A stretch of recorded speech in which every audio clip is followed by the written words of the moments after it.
Espace TV, le 22h.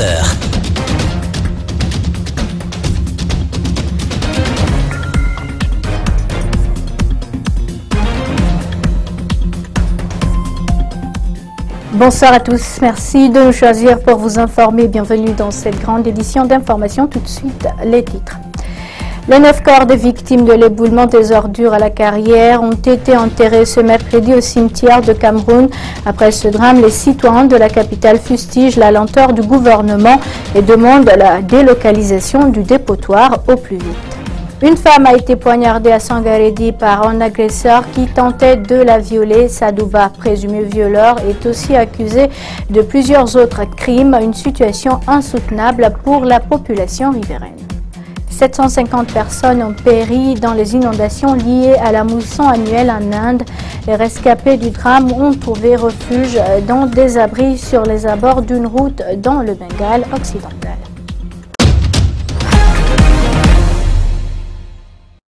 Je vous le disais à l'instant, 24 heures après l'éboulement des ordures à la Carrière, les 9 corps des victimes ont été enterrés ce mercredi au cimetière de Cameroun. Autorités et parents des victimes ont assisté à la levée des corps à l'hôpital national d'Ignasdine. C'est un reportage de Makiso et de Yacouba Traoré. Nous sommes ici à la morgue de l'hôpital national d'Ignasdine.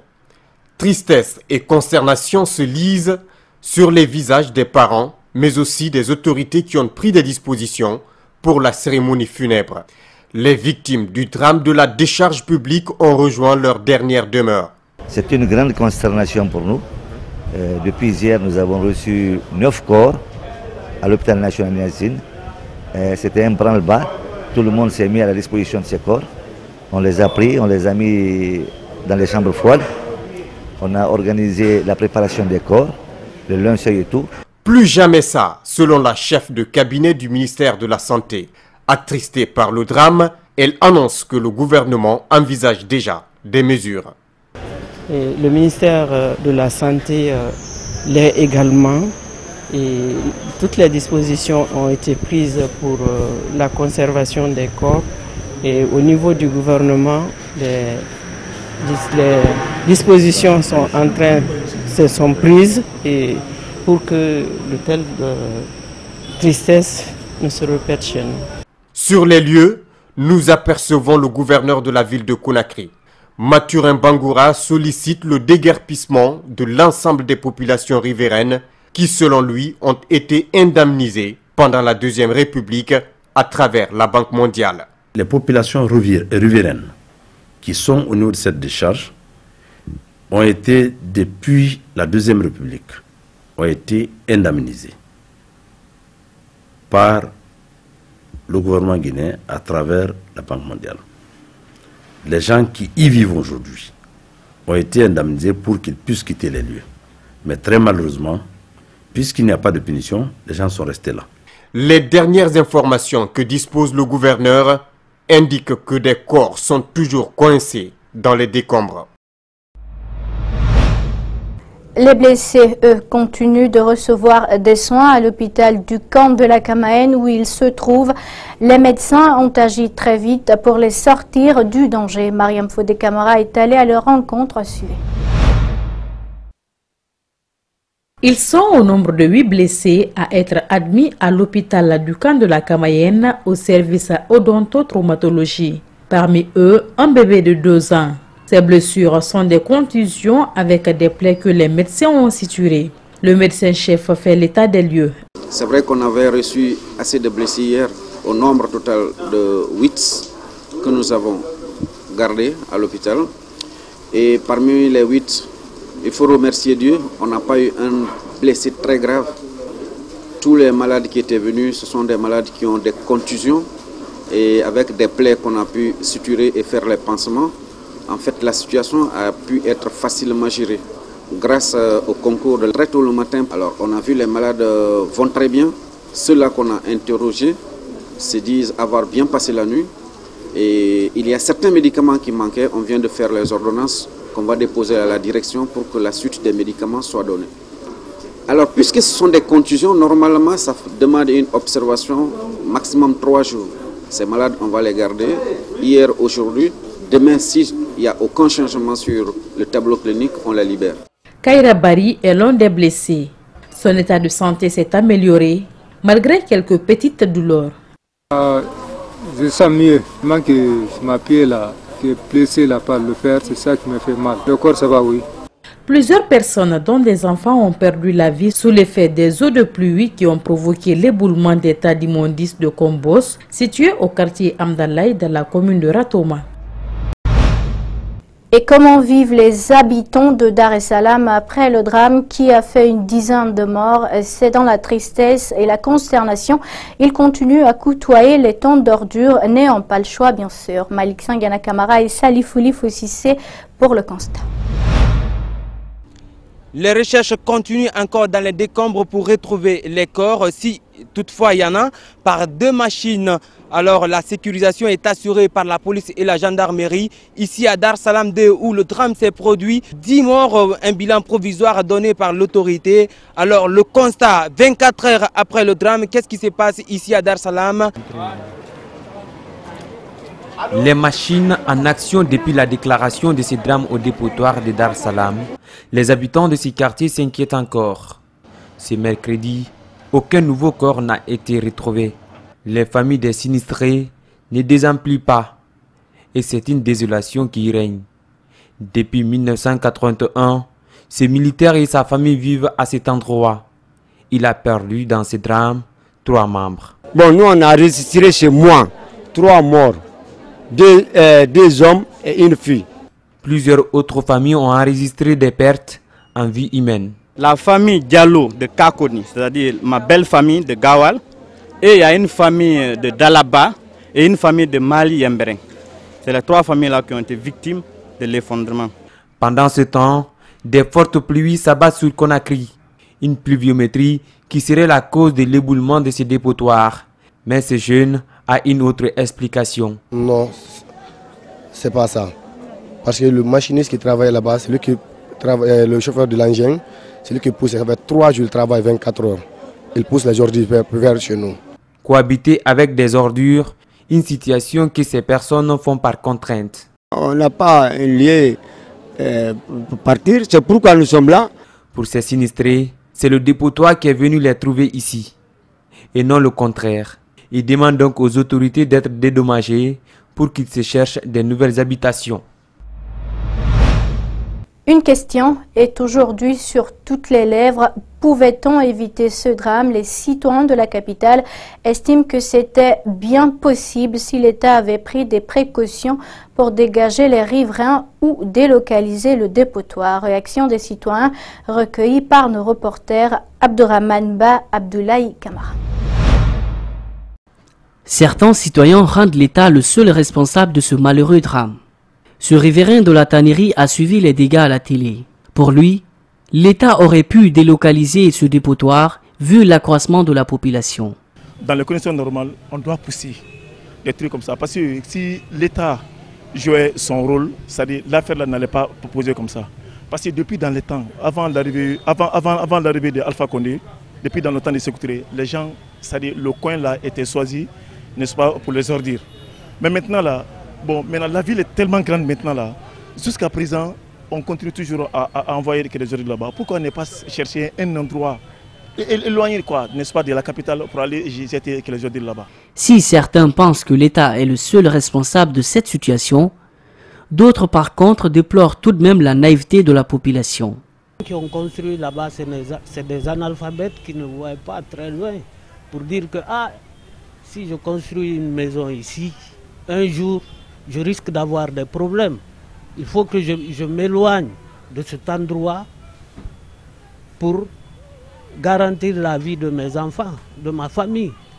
C'est le défaut des populations qui ont allé s'installer parce que c'est la population qui a trouvé l'ordure sur le place, quoi. Ils ont fait leur logement sur le taux des ordures, si vous voyez. Mais avec nous, les populations guinéennes, presque 80% des populations guinéennes sont illettrées. Le dépotoir de Dar es Salaam, le plus important de la ville de Conakry, devrait servir de leçon à l'État ainsi qu'à la population pour prévenir de tels drames à l'avenir. Mais en attendant, les riverains enterrent leurs morts.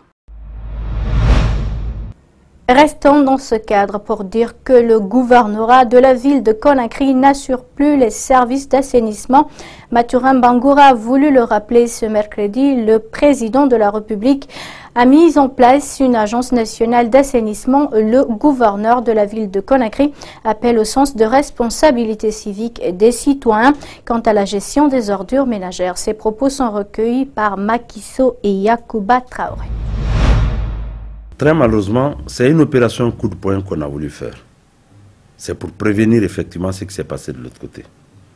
Mais nous, en tant que gouverneur de la ville de Conakry, comme vous le savez, dès l'instant que l'assainissement a été confié à une structure donnée, il n'est plus du ressort de la ville de Conakry de s'organiser. C'est un peu venir en contradiction avec le décret qui a été pris par le chef de l'État.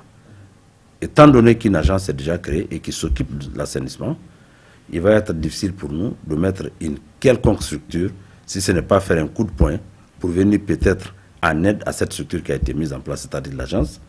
Nous, en tant que gouvernorat, on ne peut rien prévoir, entreprendre par rapport à l'assainissement de la ville de Conakry. Tout ce qui est assainissement, très honnêtement, on ne peut pas parler, c'est aller un peu à l'encontre du décret qui a été pris par le chef de l'État. Je demande à cette population de Conakry d'accepter, ne serait-ce que pendant cette période, pour nous éviter le pire, qu'on se donne la main et que les ordures ne soient pas jetées n'importe comment.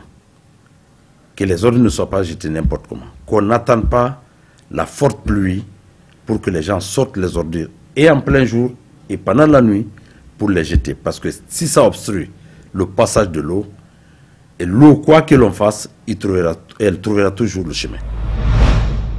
Autre chose dans cette édition, une femme a reçu 4 coups de poignard de la part d'un agresseur qui tentait de la violer. L'acte s'est déroulé à Sangaredi dans la préfecture de Boké. Sadouba, le présumé violeur, est aussi accusé de brigandage et de viol caractérisé. Une situation insupportable pour les populations de la localité. Suivez le reportage de Alpha Omar Baldé et de Salifou Lifo Sissi. Les habitants de la commune urbaine de Sangaredi vivent au quotidien la peur au ventre. La cause, un présumé violeur du nom de Sadouba y sème la terreur. Il est accusé de viol sur des femmes de tous les âges. Idiatou Diallo est sa dernière victime. Le mari de celle-ci relate les circonstances de cet incident. Il est entré chez moi, ma femme était seule à la maison. Puisqu'il n'a pas trouvé des objets de valeur à voler, il a brandi un poignard qu'on ne peut même pas voir avec les militaires. Ensuite, il s'est jeté sur elle pour la violer. Mais comme celle-ci s'est débattue, il lui a donné 4 coups de couteau.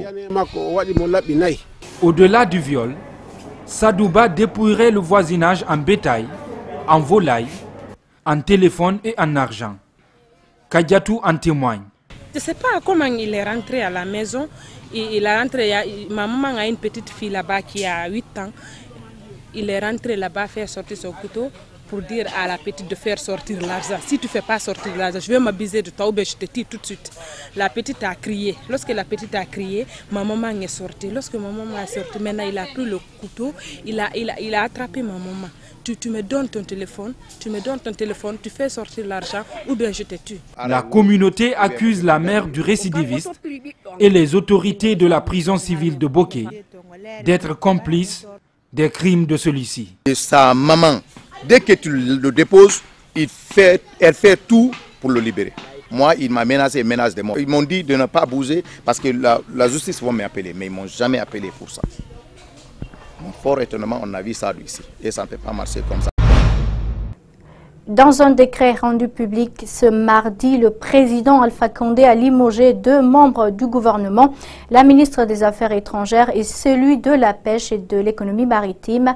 À la tête de la diplomatie guinéenne, c'est désormais Mamadi Touré, ambassadeur permanent de la Guinée auprès des Nations Unies. Il remplace Makale Camara au ministère de la Pêche et de l'économie maritime. André Loy a été remplacé par Frédéric Loy, qui était jusque-là le directeur général de la Caisse nationale de prévention sociale. Mamadi Touré était jusqu'ici le représentant permanent de la Guinée aux Nations Unies, titulaire d'une licence et d'une maîtrise en administration des affaires de la City University à New York. Le nouveau chef de la diplomatie guinéenne est un spécialiste des questions politiques et des affaires du désarmement en Afrique. De 2004 à 2007, Mamadi a apporté des conseils politiques à l'envoyé spécial du secrétaire général pour le différend frontalier entre l'Éthiopie et l'Érythrée. Il a travaillé pour le système onusien en Haïti. Il y a juste 10 ans, il a travaillé en Côte d'Ivoire comme chef de cabinet à la mission des Nations Unies dans ce pays voisin qui était en guerre. Un Loy remplace un autre à la pêche et à l'économie maritime. Depuis son limogeage en 2014 de son poste de directeur de l'Office guinéen de la publicité, Frédéric Loy s'était fait discret, peu connu du grand public. Frédéric va tenter de poursuivre la mission d'André Loy. Le ministre, remercié par le chef de l'État, a réussi à obtenir le carton vert de l'Union européenne qui avait placé la Guinée sur la liste noire des pays qui pratiquent la pêche illicite. À son actif, on peut noter aussi quelques exigences en vue du respect de la période choisie pour le repos biologique. La coalition des femmes et filles pour le dialogue a parlé de la paix en Guinée hier mardi. Pour l'occasion, la COFIG a reçu Eladj Djeriba Diaby, ambassadeur de la paix. Ils ont échangé autour des mécanismes de renforcement du tissu social à travers les campagnes de sensibilisation. Mohamed Valek Touré et Salifou Lifo Sissé. Comment conjuguer les efforts pour cultiver la paix en Guinée?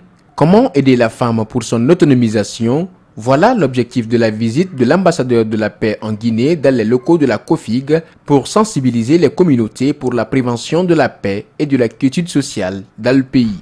Nous le connaissons, chaque Guinéen, à l'intérieur comme à l'extérieur du pays. Nous savons ce qu'il fait pour notre pays. C'est une dame qui est engagée pour la paix, pour le combat de développement, parce qu'on ne peut pas parler de développement d'un pays sans la paix. Donc nous œuvrons tous dans le même sommet.